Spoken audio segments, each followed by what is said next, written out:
오늘 주제는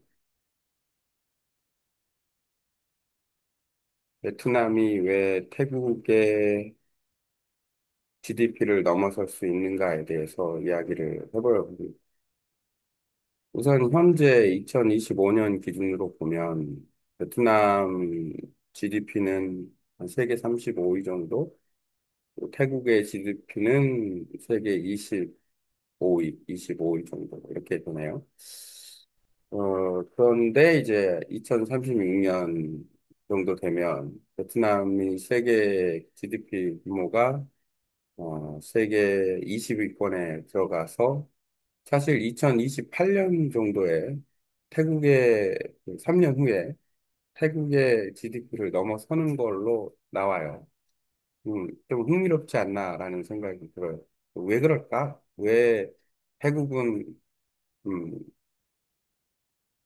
태국은 지금 동남아에서 비교적 잘 사는 국가인데, 오랫동안 비교적 동남아에서 잘 살았던 국가인데, 성장 동력이 떨어지고, 베트남은 지금 막 성장 동력이 넘쳐나고 나는 그런 나라가 있어요. 왜 그럴까? 그 차이가 뭘까라는 이야기를 좀 해볼까 합니다. 우선 두 나라를 다 이렇게 두루 가볼 기회는 있었어요. 처음 태국을 방문하실 때는 방콕에서 남부권, 춘부리, 파타야, 리옹 이런 쪽으로 갈 기회가 있었고, 이두 번째는 이제 작년에 그 크리스마스 거의 시즌 무렵에 태국 방콕에서 한 2주, 1주 조금 있어가면서 진짜 많이 걸어 다녔고, 태국 방콕이라는 데를. 그랬고, 베트남은 뭐 2017년 기준으로 겨울마다 다녀가면서 베트남을 접할 기회가 많았기 때문에 내 개인적으로는 태국보다는 베트남을 훨씬 많이 안다라고 볼 수 있습니다. 근데 우선 비교하자면 이래요. 태국은 제2의 도시가 없다? 또는 크지 않다? 뭐 태국의 제2의 도시면 뭐 예를 들어서 치앙마이라든지 어떤 관광 도시로서 빠따야? 그러니까 눈에 띄는 큰 도시가 없어요. 제2의 도시. 마치, 뭐, 아유타야는 뭐, 마치 옛날 유적 도시 같기도 하고. 그러니까 방콕 하나가 유일하게 엄청 큰 대도시인 거예요. 태국은.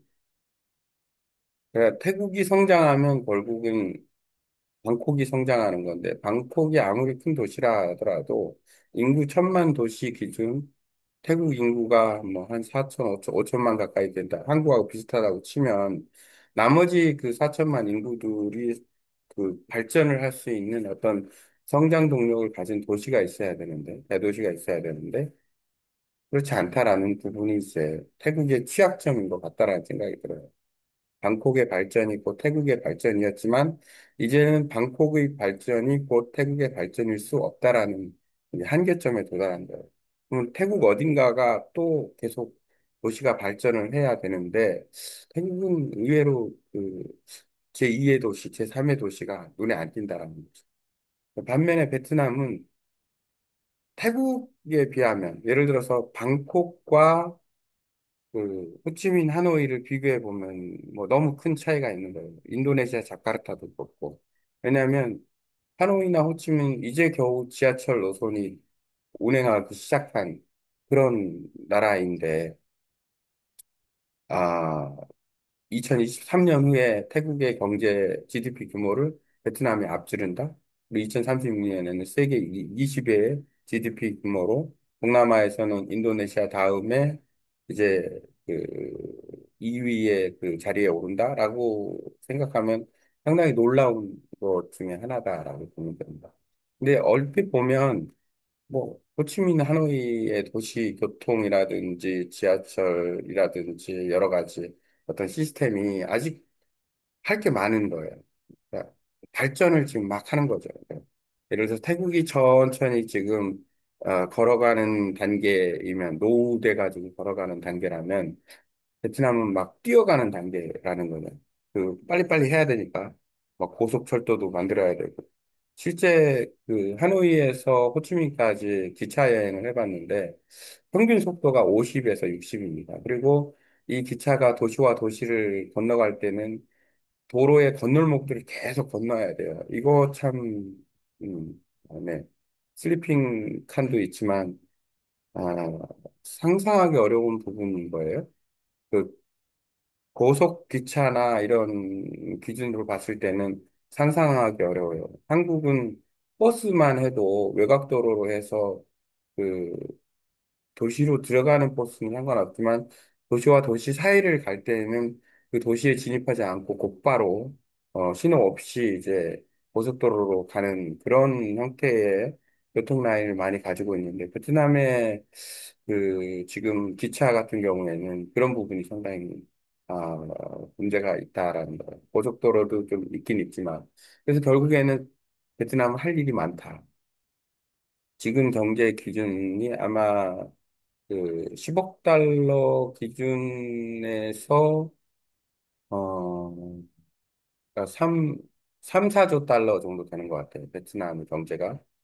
지금 태국은 현재 5조 달러? 5조 달러에서 조금 5조 5천억 달러 정도. 한국이 약 19조 달러 정도 되니까, 19조 5천억 달러 정도 되니까, GDP 규모가, 이게 좀 어느 정도 비교를 할 수 있겠죠. 근데도 베트남이 앞으로 태국을 제칠 거다라는 거예요. 3년 후 정도 되면은.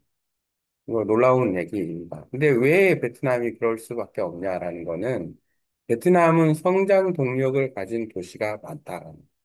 그냥 쉽게 얘기해서, 하노이, 호치민, 깐토, 다낭, 하이퐁, 후에는 관광도시니까 좀 빼놓고, 이런 주요 도시, 그리고 이제 틴이라고 해서 성이 있는데 성의 주요 캐피탈 도시 역시도 인구가 아주 많다라는 거예요. 그래서 보통 기본 100만 인구가 넘어가는 도시가 베트남에는 많고, 물론 1억 가까이 되는 사람도 많죠. 그러니까 이제 1인당 PPP라고 얘기해가지고 GDP 규모 1인당 국민소득은 당연히 태국이 앞서겠죠.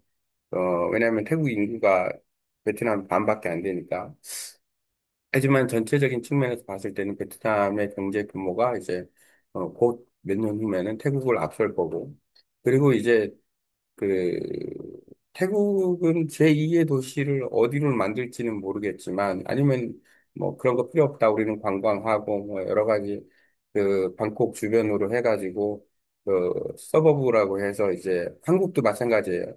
한국도 서울권역으로 해가지고 발전하는 것 같아요. 계속해서. 주변으로. 그러니까 수도권이라고 해서 경기, 인천, 해가지고 발전을 하는데, 태국도 그 비슷한 모델을 가지고 있는 것 같아요. 이렇게 발전을 하는 것 같아요. 방콕 기준으로 해가지고, 외곽으로. 근데 한국도 보면은, 사실 제2의 도시라고 하면, 딱히 부산 제2의 도시, 그리고 제2의 도시가, 대전, 대구, 울산, 좀 있는 거예요. 어느 정도는. 포항, 이렇게 조금 어느 정도 뭐 제주 관광도시 이렇게 있는데 태국은 그런 부분이 좀 약하지 않나라는 생각이 들어요. 그 부분이 내가 보기에는 그 태국이 베트남에 뒤처질 수밖에 없는 이유다. 베트남은 예를 들어 각각 도시에서 경제가 조금 발전만 해도 그 발전하는 경제 폭이 균일하게 올라갈 수 있는 소지가 있는데 태국은 방콕이나 그 지역이 발전을 한들 전체 GDP 규모가 수도권에서 발전하는 양 정도로 그냥 끝나버리는 형태가 되기 때문에 어렵다라는 생각이 듭니다. 그래서 그 왜 베트남이 태국의 경제를 넘어서는지 그 이유는 태국은 뭐 정치적 어떤 문화적인 것도 있지만 제2의 도시가 없다라는 제2의 도시가 없으니까 당연히 3, 4, 5 도시는 전혀 없겠죠. 이게 태국의 이제 아킬레스건 같아요. 근데 베트남은 그거에 반해서 한 10개 이상의 대도시가 존재한다. 그리고 국가도 남북으로 상당히 길고 그렇기 때문에 그런 여지가 좀 있다라는 거. 하여튼 오늘은 그 생각나는 김에 두 국가 사이 그리고 이제 그 동남아 국가의 어떤 특성을 기준으로 보면 문화적으로 봤을 때 국가 중심 세계 지도 기준으로 보면 인도차이나라는 그 나라가 대륙이 인도차이나 반도죠. 반도 형태의 여러 국가가 있는 나라는 스칸디나비아 반도 뭐 정도가 되겠네요. 핀란드, 스웨덴, 노르웨이가 있는 나라죠. 음, 그런 세 개의 나라가 있는 그 세 개의 나라도 상당한 선진국이죠. 어떻게 선진국이 됐는지 잘 모르겠지만 그리고 이제 반도 국가로서 여러 개의 국가가 같이 있다.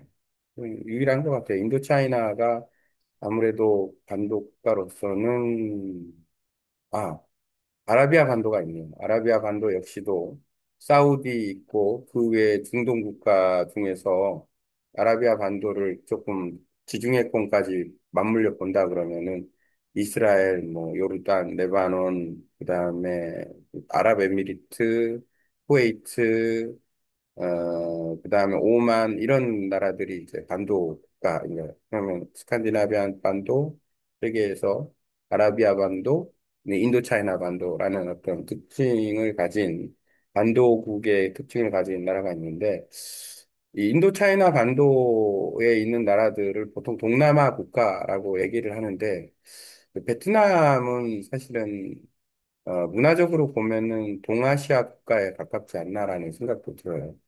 동남아 기준으로 봤을 때는 그렇고, 또 이제 언어적인 측면에서 봤을 때도 조금 다른 면이 좀 있고, 그런 태국하고는 좀 다른.